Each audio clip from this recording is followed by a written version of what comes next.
Hi,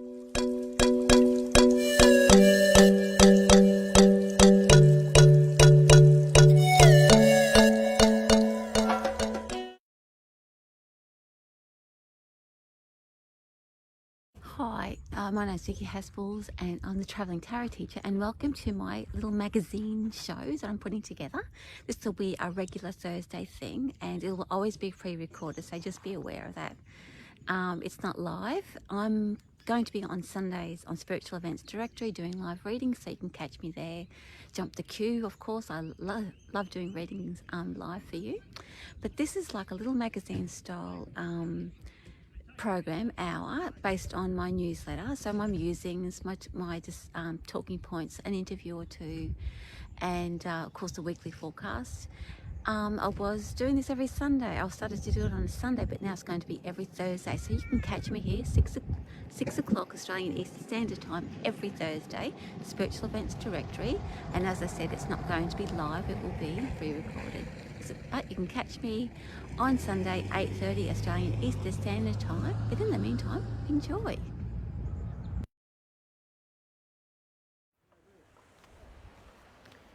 Hi, and welcome to this week's weekly forecast. My name's Vicki Haspels, and I'm the travelling tarot teacher. This week I'm coming to you from Moonta in lovely South Australia. It's on the York Peninsula. You can see I've got the lovely beach behind me. I'm in a caravan park, so there are signs of life, dogs and kids and people and everything, so just expect a bit of background noise. I would be out at the lovely beach too, but it's super windy, so I just get blown away, as you can see. Anyway, but let's get on with the forecast. This week's forecast is commences Monday, April the 12th. And as usual, I'll shuffle the cards, and I'll begin by choosing 6 cards from the deck. I'm using the Mythic Tarot, so that's 1, 2, and 3, and 4. Hope you're having a nice week this week. This is a different format again. I am on the road. I'll be on the road probably till about maybe September this year, so I'm hoping to bring you always lovely locations that I'm at. Anyway, let's get started. So as usual, 6 cards. Let's talk about the guidance for this week. What energies are we expecting from the universe this week, and how we're going to react to them, and what the future will be, what the possible outcomes will be, and everything, what it is that we're sort of struggling with, and how it's affecting our soul or our spirit. So to begin with, we've got, this is where we're at. It's funny, I'm going to talk about this a little bit later. We've got the Knight of Swords. Now the Knight of Swords, this is where we're at, right? So the Knight of Swords, when it's working for us, means that we can make quick decisions, that we are so sharp that we are not afraid to make those decisions. So the Knight energy, as I always often think about it as teenager energy, so willing to take chances, willing to take risks, doesn't always work out doesn't always do a really great risk assessment. However, the Knight of Swords is great for not letting that get in the road and just doing it, not thinking about it and getting on with it. And it really is about making decisions. The swords are about the power of the mind. When it's not working for you, we can sort of stumble and jump into things that are probably not the best for us. We just think, I'm going to do it anyway, even though I know that it's not the best thing. So when we're making those decisions, even though the Knight's at work with us, it's about working consciously. Now, the next card that is coming up is what our guides, our aura, our soul, how it's influencing us to work with the Knight of Swords. And that card we have here, oh, I love this, is the 8 of Wands. 8 of Wands represents freedom, right? So that means freedom of expression, freedom to go. So these two together are quite not a lethal combination, but it's interesting to see what's going to happen. I know for myself, I've already made some rash decisions about the coming week, so it's interesting to see how that's all going to play out. But there's no stops here. There's no one's breaking for us. So that means that all the decisions, really what that 8 of Wands is really representing is that strive for freedom for flow and freedom of energy. So the decisions that we make, we're going to be not dilly-dallying about, oh, shouldn't I? The we want to strive for that freedom of expression. So we're just going to head straight for it and just do it anyway. What's that thing? Feel the fear and do it anyway. And that's what the Knight and the Eight of Wands are helping us achieve this week. So what are our vulnerabilities? What are the things that are going to trip us up or make us feel a little bit sort of uncertain about the direction that we're heading in? So the card we have here is Justice card. Now the Justice card represents rules and boundaries. So we are really breaking the rules, right? So these two cards here are encouraging us to break those boundaries and those rules that we have been used to say, can't we do that? Shouldn't we do this? That's not the way it's always been done. And so those rules that have probably been holding us back or we've been using as excuses are going to be challenged this week. So expect those things to be up in your face, because if you're not used to breaking rules, it's going to be very challenging. And if you are used to breaking rules, then it's going to be like, well, what about this? What about that? You might find that even the Justice card, when it comes in to help you with breaking rules, is to maybe soften that jumping into unexpected or unexplored situations. It might actually not tether you, but balance it out a little bit so that you don't make too many rash decisions. But it's always helpful, that negative or that block card or that card that I call the vulnerability card. It's not always a negative one. It's the thing that makes us stop and think just for a moment, is this really what we want to do? So if you're one to make rash decisions and those decisions send you down the wrong path, the Justice card is going to really help you temper that. And if you're somebody who's always using fear to stop you from moving forward, then the Justice card is going to get right in your face and you're going to go, I don't care anymore, I'm going to do this because these two cards are so strong, moving you in that direction. Brilliant, I love it. Okay, so what is our reaction to this this energy that's working with us? How are we going to respond to that? Well, I don't know, because I'm going to find out here. Oh, look at that. We are going to respond by, okay, so 7 of Cups, right? I love this. This is so exciting. That means that we get to choose what we love to do. We are not going to be bound. Where is she?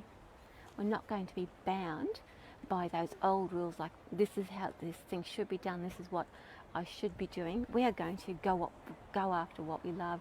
That it's not even this possible what we're going to do. Our response is, you know what, bugger it, I'm going to go for this because I've been dying to do this forever. It's in my face. I'm going to give it a go. I'm just going to jump in. I might not get another opportunity.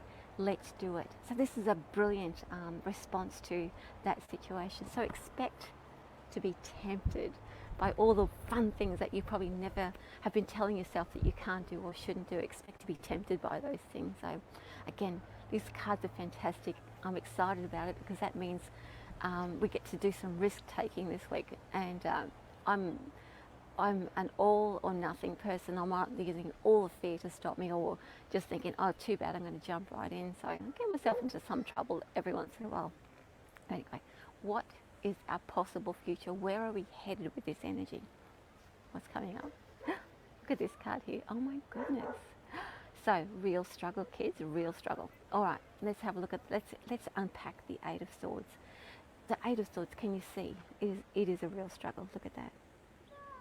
Two sides. So expect, if you're looking to chase something that you've always been wanting to do or always loved and think, oh, I actually want to do that, it's right here. You've got the Knight of Swords and you've got the Eight of Wands pushing you into doing that. You've got the Seven of Cups enticing you with all the goodies in front of you, and you've got the Justice card saying, you know, well, just, you know, they're tempering it and just helping you make that decision. You know, you've always stopped yourself from doing this. Now you've got this opportunity. What are you going to do? What are you going to do? And you decide to jump the shark. Expect opposition, right? So that guilt is going to come in. So your future, these cards are helping you. It's not that all of a sudden, yes, all of a sudden you're going to get those lovely choices and get to jump and do something. The freedom opens up and you get the mindset to jump into something. But the good part about it, or the part that we're not even considering right now, and I didn't think about it until the 8 turned up, is that we're going to clear those awful voices in our head that says you must do this and you must do that. It has to be this way and it has to be that way. And you will find that it's going to be represented by the people around you. It's not going to be the voices in your head, it's going to be the reactions of your loved ones, your co-workers, your bosses, your friends, your lovers, even probably your enemies. It could even be the media, who knows. But it's not going to be the voices in your head. You're going to be acting out of character or finally following your heart, and the people around you who are frightened by the change are going to try and pull you back in. So your future is about deciding, and this card is going to really, it's a real big push. No more dilly-dallying about chasing after what it is that you want. It is now crunch time. These two cards here are so strong and so powerful about pushing, oops, not that one, sorry, where is he? Oh, these cards. These two are so strong about pushing you in that direction, or not pushing, guiding you in that direction, that it's crunch time. It's no more dilly-dallying. You have been wanting to do something for such a long time. Opportunities here. You're going to do it, and you're going to clear the decks about you're going to decide who you're going to listen to and who you're not going to listen to, and let all of that guilt and shame leave. And this is a really perfect time to do that. There's a bigger purpose to what's going on here other than chasing a dream. Okay, well now let's have a look at what the spiritual side or the spiritual meaning behind all this, and I hope it's not getting too windy. I apologise for the wind noise in the microphone if that's the case. Alrighty, so here we have finally the Empress card.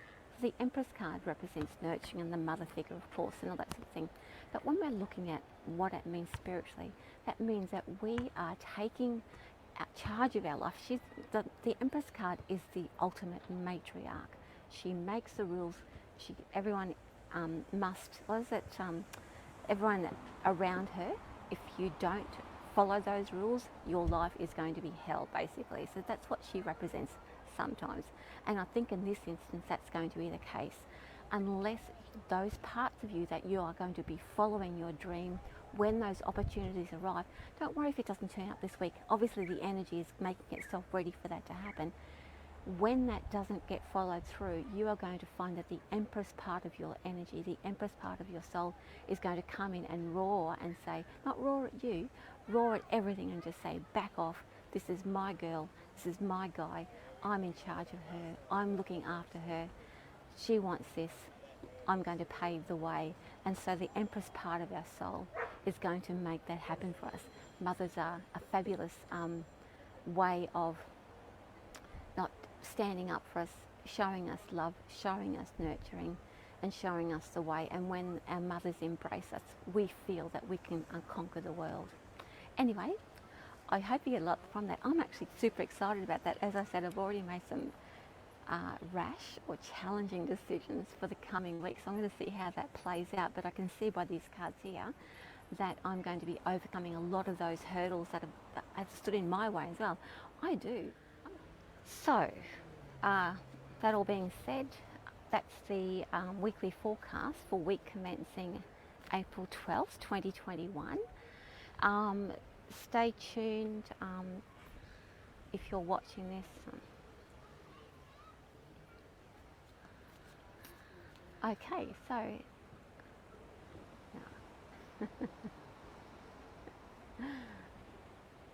okay, so that's the weekly forecast for week commencing Monday, April 12th, 2021. All those cards are really super exciting, and I'm very excited to see, as I said, how I'm going to go forward with that. Thank you for joining me. I'll be doing the weekly forecast from a different place next week. I don't know where I'll be because that's the nature of my trip at the moment. I'm just travelling around, landing wherever. I think we'll be on the Eyre Peninsula in South Australia next time. But anyway, thank you so much. With love from me to you. Talk next week. Mwah. Goodbye. With love from me to you. Talk next week. Mwah. Goodbye.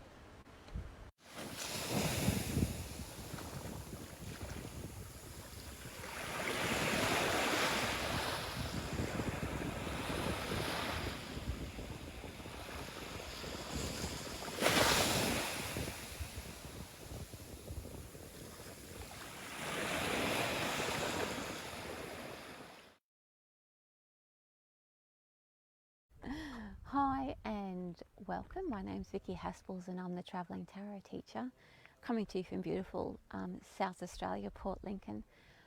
I wanted to talk to you today about where energy comes from when you do a reading or a healing, and I was inspired to do this because of a recent encounter that I had with somebody who asked me a question about their own selves and their practice, and recognized something about what's happening for them and to them as they were chatting to me, that their energy, when they were working with clients, they were using their own energy, and when they were not working and going about their day-to-day life, they were actually outside of their body and not connected to the things that are around them.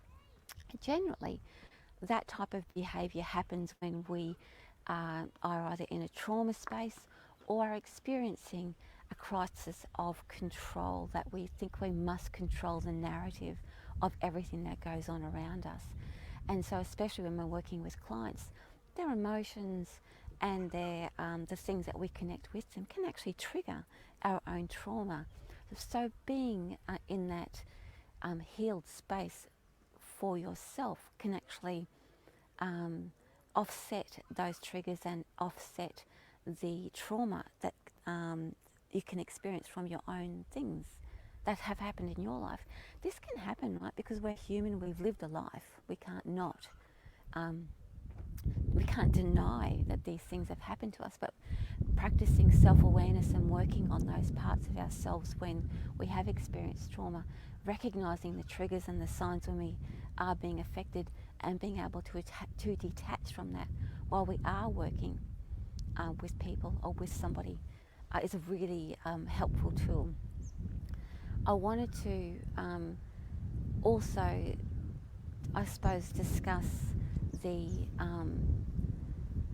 how you can recognise that there's really, or what happens when you do a reading, and what happens when that energy starts to work with you.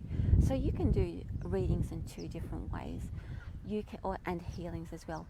You can tune into the person, which we all do when we're doing that. That's the very first thing that we do. We're tuning into that person's aura, we're tuning into their energy field, and we're tuning into their thoughts and their experiences, their past, present and future. All of those things are mixed in together.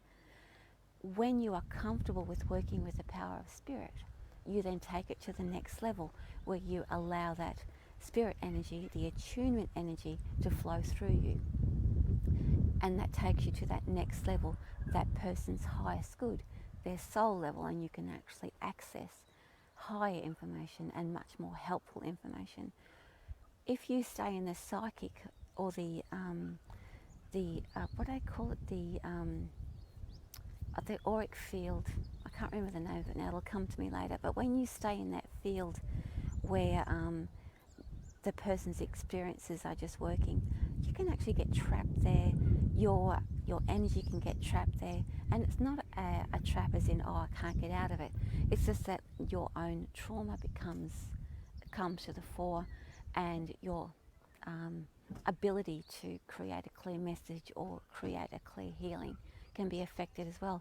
Now, it doesn't mean to say that you can't do an effective healing in that place, but I believe that you're affecting and perhaps even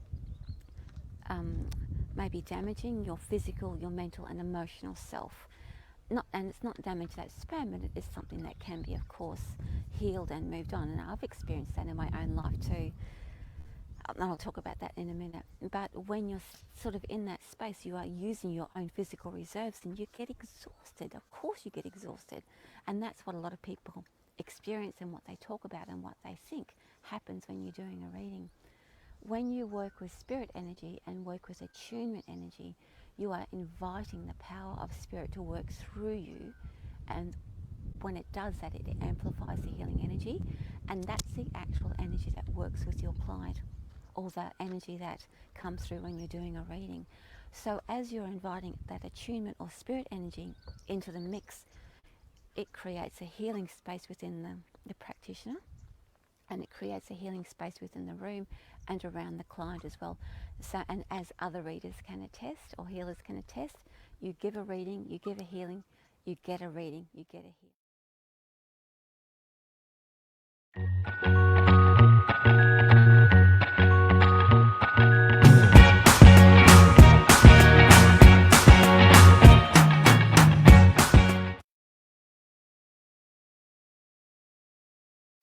Hi and welcome. My name's Vicki, the Travelling Tarot Teacher, and I wanted to talk to you a little bit today about why owning a deck of tarot cards is such a great thing. I have been doing and reading tarot for more than 25 years, and I can remember when I first got my first deck, and I still use that same deck today. It's a bit ratty looking, but it's still my favourite. I would read for anyone and anybody who would stand still enough for me to practice on them. I found that the meanings of the tarot spoke to me, and my deck, of course, was particularly close to me because it told of the Greek myths, and that was one of my favourite stories growing up. All the stories growing up, the myths. However, when I pulled cards and looked at the archetypal meaning of those cards, they really made a lot of sense to me. They spoke the truth to me. And over the years, I have picked up those cards, I have put them down, I picked them up again, I put them down again. In times of crisis, I've done reading after reading after reading, as you do. We all do that. And also, but in times of wanting to be clear about something, I'll pull the cards out. So why, like when the tarot speaks to you, and they don't always speak to everybody, some people think that they're a bit dangerous or that they're a bit flaky, but when you do connect to a deck of tarot cards, when you pull them out and look at the explanation that's providing for you, generally it always speaks the truth. It reflects the truth back at you. You think you're going to get a nice fuzzy meaning, like a nice something loving, and it reflects the truth back at you. And more often than not, we'll either get rid of those cards or pull another 20 different spreads to try and get the answer that we're looking for. I don't know how many times I've done that, or our friends, friends of mine have done that. We've all got together and just keep pulling cards, looking for that answer that we want, rather than accepting the answer that we're given. So the tarot, when it's working in the flow, of your heart, and when you're working with it, will always reflect the truth back at you.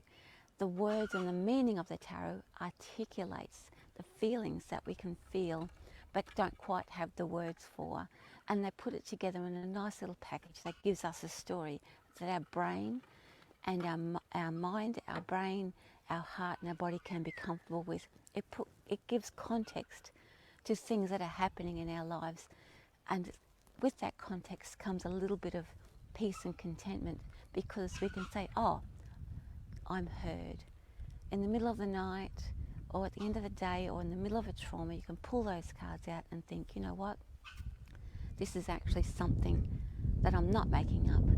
I'm actually being heard because the tarot is reflecting it back to me, and it's a great source of comfort. But having said that, how many times I've walked away because it's like, oh, this is rubbish, I don't want to listen to it, because sometimes facing the truth is really, really hard. And I always come back because the truth sets you free, and facing that truth and accepting it honestly really lifts whatever blocks are around, whatever is creating that trauma or creating that stubbornness within us. Accepting that truth of the situation actually frees us up to see the opportunities so that we can move forward. So having a deck of cards, well, I don't recommend that you live your life by them, but when you are stuck and you don't have anyone else to chat to, or you want to clarify your own intuition, pulling some cards for yourself can be a real comfort to the soul, but also too, it can piss you off. The truth, they say the truth will set you free, but first it's got to piss you off. I can't remember who said that quote, but I love it. Anyway, I highly recommend having a deck of cards as part of your kit, even if it's just for personal use. If you're a practitioner, of course, they're fantastic.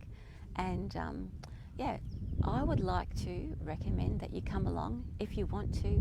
You can either practice tarot with me on Thursday nights with my meditation circle, or come along and do my tarot practitioner course, which the next one begins on May 3rd, and there won't be another one till the end of the year. So if you want to jump on board, it's really user friendly, and I'm not going to be teaching the tarot meanings, I'm going to be teaching you how to become an effective practitioner and bring forth really clear messages and how to deliver those messages in an ethical and practical way.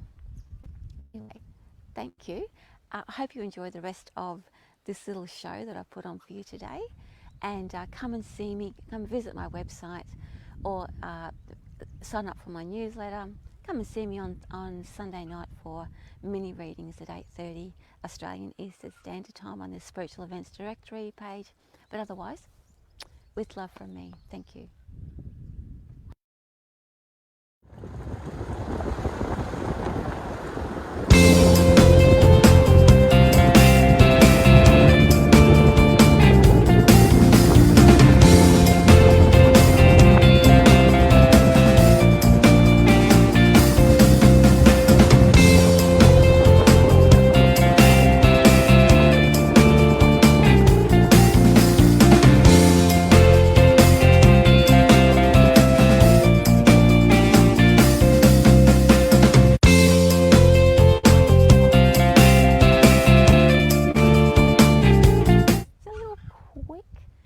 Today about meditation and what, because I run a group, of course, but you don't have to come along to mine, but I invite you, 7:30 Thursdays.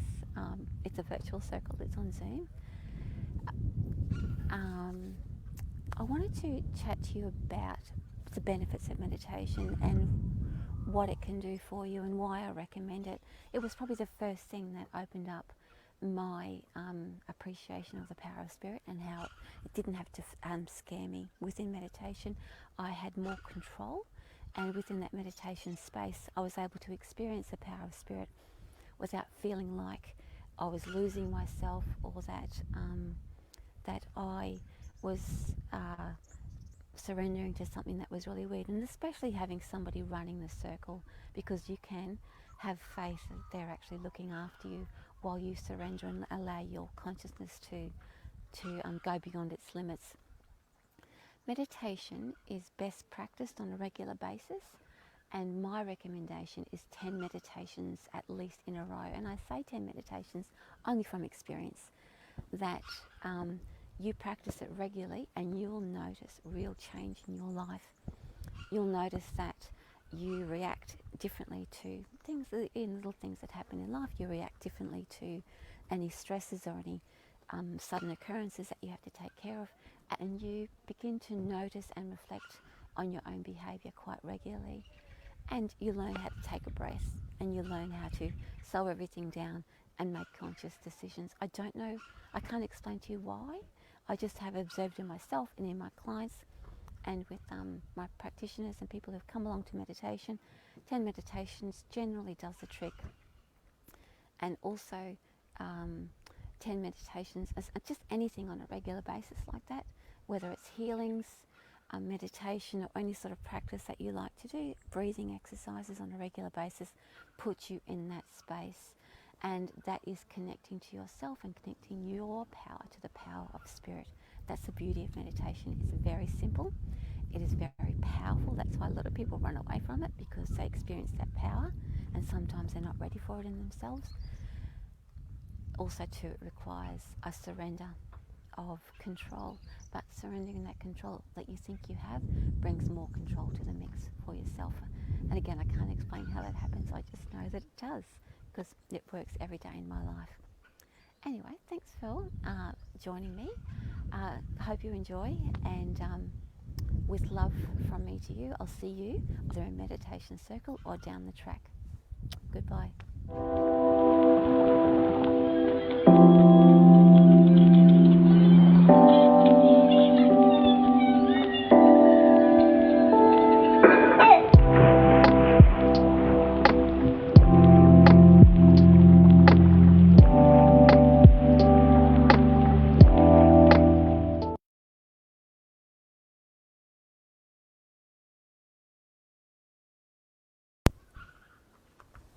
I feel alone.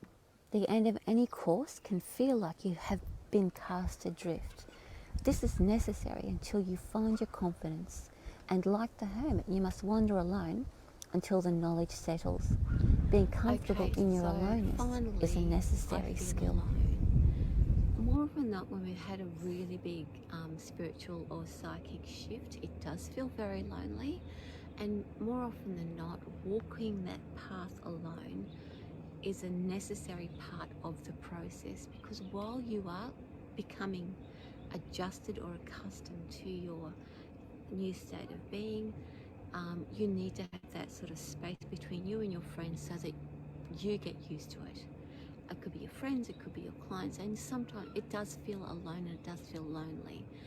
Until you find your tribe and your community again, it's necessary to walk that path alone.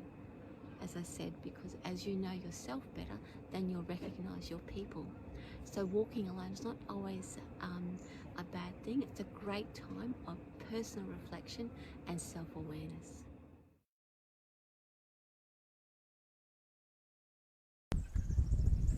Offering your services for free.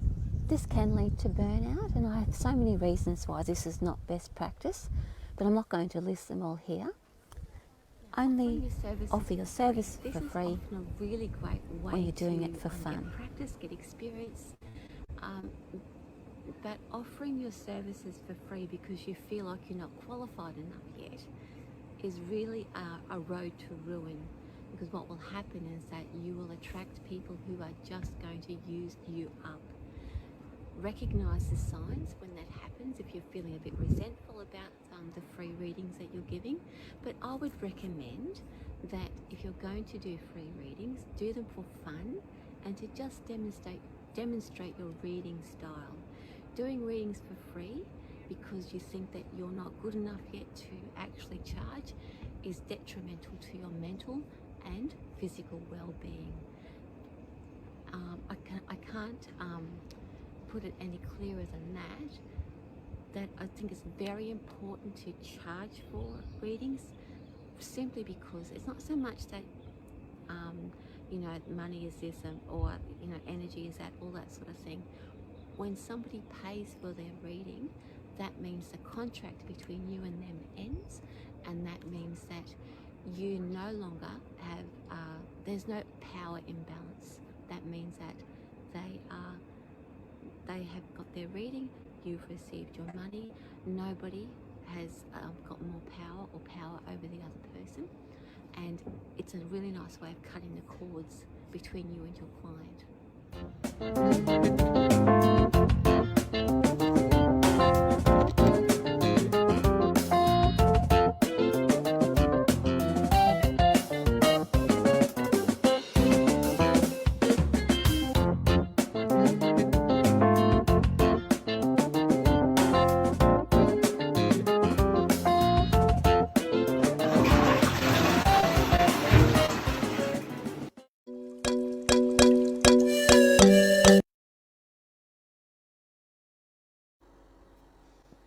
Hey guys, my name's Vicki and thanks for joining me. This is my little video blog, I suppose. I'm coming to you from outback Queensland at Winton.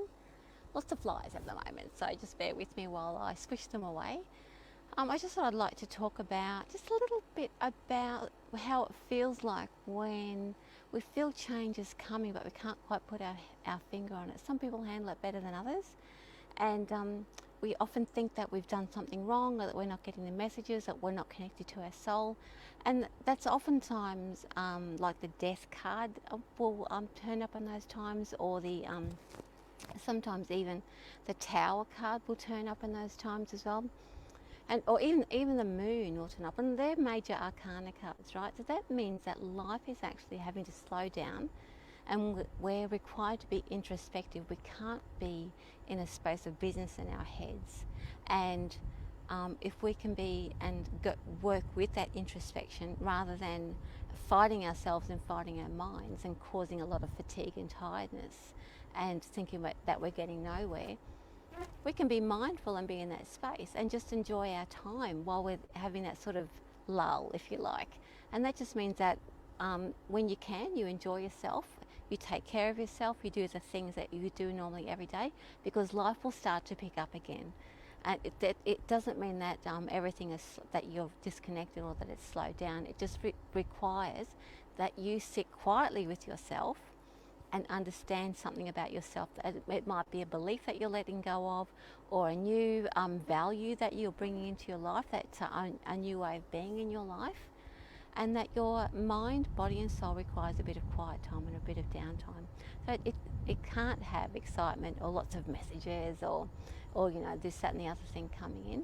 And you're actually integrating a new way of being into, you've already let go of an old way of being, and you're just beginning to integrate a new way of being. So my recommendation or advice, if you like, or what I would suggest is that do some meditating, find some friends to have some fun with, even in the times of COVID that we're in at the moment, or even just spend some time pampering yourself or going and doing those fun things that you would just the little tiny things that you would normally do just to amuse yourself, spoil yourself, basically indulge yourself. It's not going to be forever.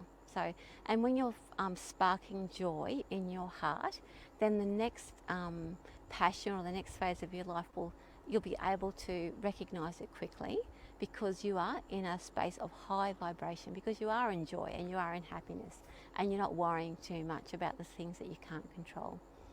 Anyway, also too, meditation is a really good thing for that as well.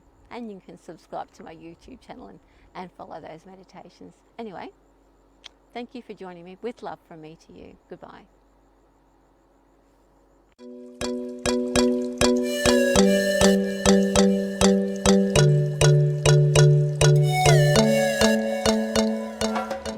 Hi, it's Vicki, the travelling tarot teacher, coming to you from Glenelg Beach in South Australia. I am on the Ferris wheel at the moment, so you can have a look outside. There's the Ferris wheel, maybe there it is out there. You can see it's been a lot of fun being at the beach, lovely sunshine, but it made me think about the Wheel of Fortune of the Major Arcana, the tarot card, Wheel of Fortune. Nothing stops the wheel of time turning, and so as we go round and round, we have to wait until that wheel stops before we can get off, and that's pretty much what the Wheel of Fortune card is all about too. That's what life is all about. Sometimes you just have to wait till it's your turn and wait till it stops and just hang on tight till it's done. Anyway, much love from me to you. Until next time, bye.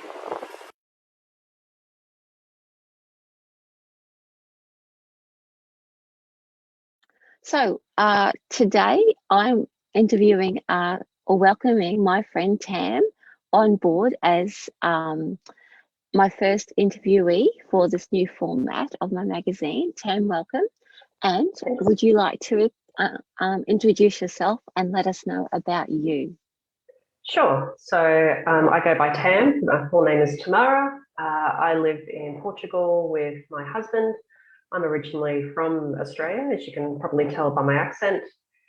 I've been living here for over a year now. Got here just before COVID set in. And after over a decade of conventional work and living, I've started to do more virtual assistant work, working with people within the spiritual industry. And I've also started to branch out as a tarot reader. Great. And that's how we met, isn't it? We met through tarot.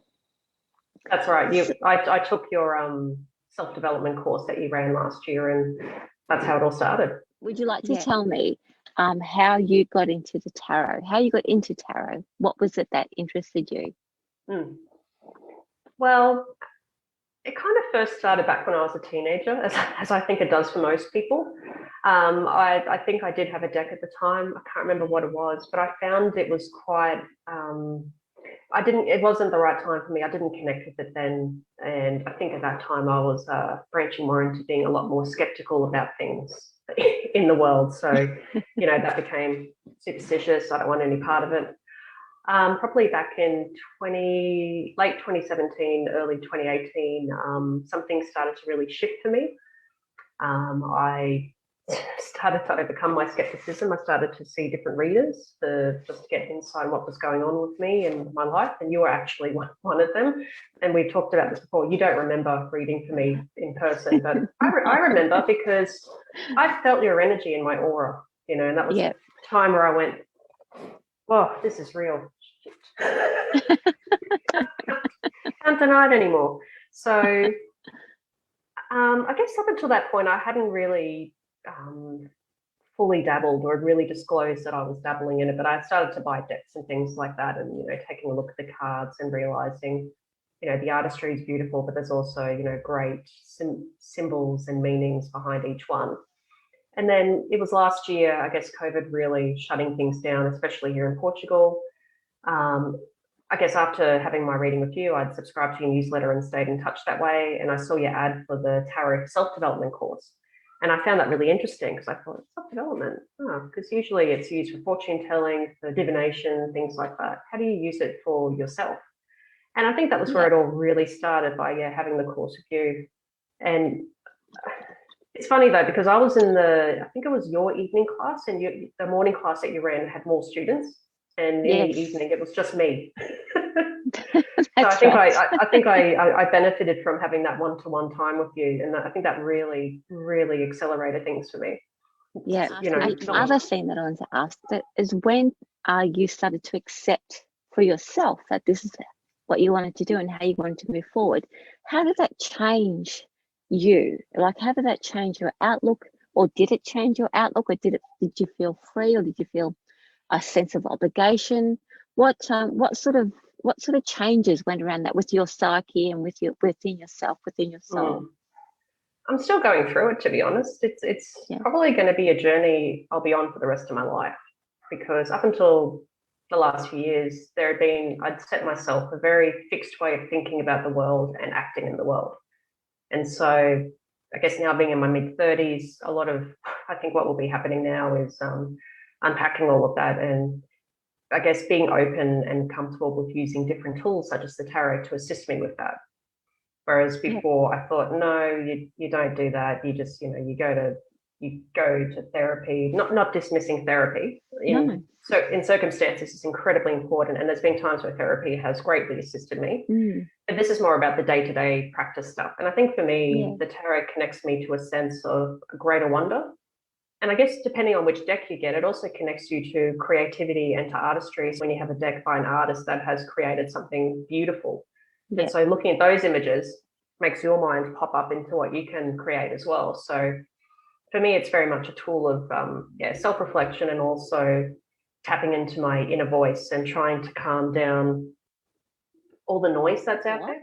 When the other ones that you've tried either don't fit your current circumstance, perhaps, and I think we've talked about it before. The tarot speaks its own language, and it's when you speak that language, it's just a really beautiful thing. It gives you some way to articulate how you're feeling, or an experience that you probably normally couldn't put words to, because it comes with the feeling. Yeah, definitely. And because of how I am, there's days where I can't verbalize how I'm feeling or what I'm going through. So the cards actually help me to pinpoint that. I guess the way I live now is that I'm at home. I have my husband with me.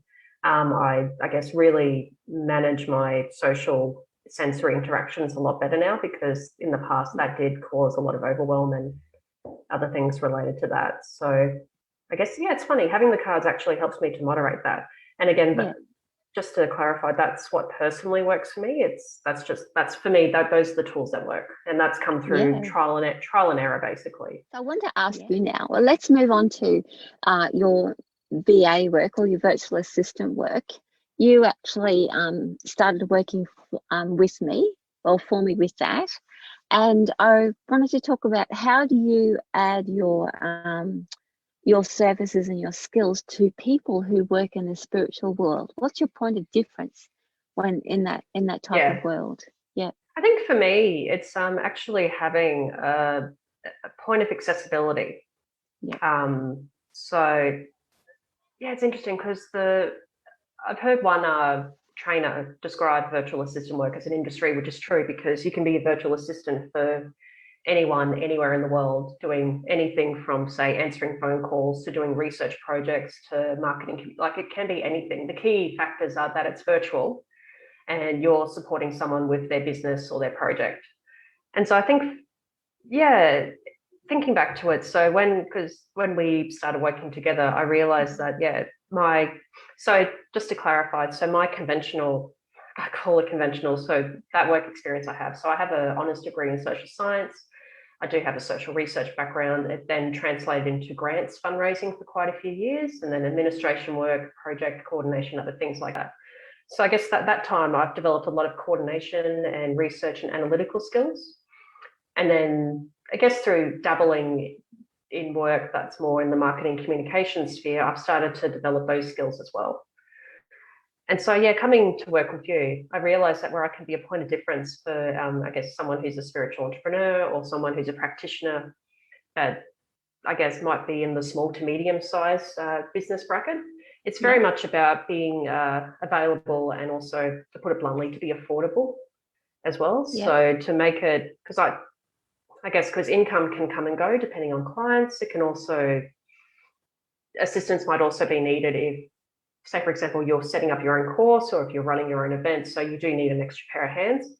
And more often than not, it actually is helpful to have someone who, whether they are a practitioner themselves or whether they have an understanding of the sector, because they themselves, if they go to therapists, they get Reiki, they get crystal healing, things like that. So that, I guess, understanding of the many different facets of, I guess, people's spiritual work, that really helps as well.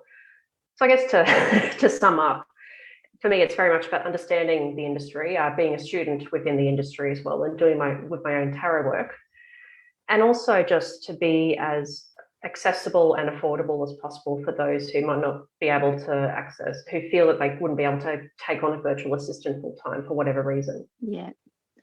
Well, I find for me, it's you speak my language for a start, so I don't have to describe too much about what I need, and it leaves me room. It's often a text message, just so people know. It's often a text message going blah blah blah. I'm like, I think she means this, and then that's how it starts. That's exactly.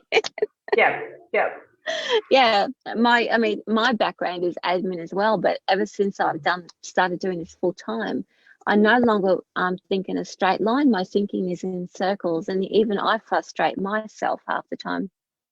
So, and I love all the tech stuff, but it becomes for me a rabbit hole, and I don't really have the time to spend doing that, because I can spend a whole day going down tech, rabbit hole down there, which is really interesting. You can get any work done, and so I get to create my work. I get to create my content, and then I pass it across to you, and you turn it into something amazing. You turn it into something beautiful. And when it gets distributed and published, it looks very polished, and I think, oh, I love this. So and the work that you do, it just looks really, really good. So awesome. I would. Yeah, oh, you're welcome. So I was going to say, if anyone out there needs a virtual assistant, I can highly recommend Tam. Okay, so that's it. That's the little show that I put together, a series of clips, as I said. I hope you enjoyed the interview.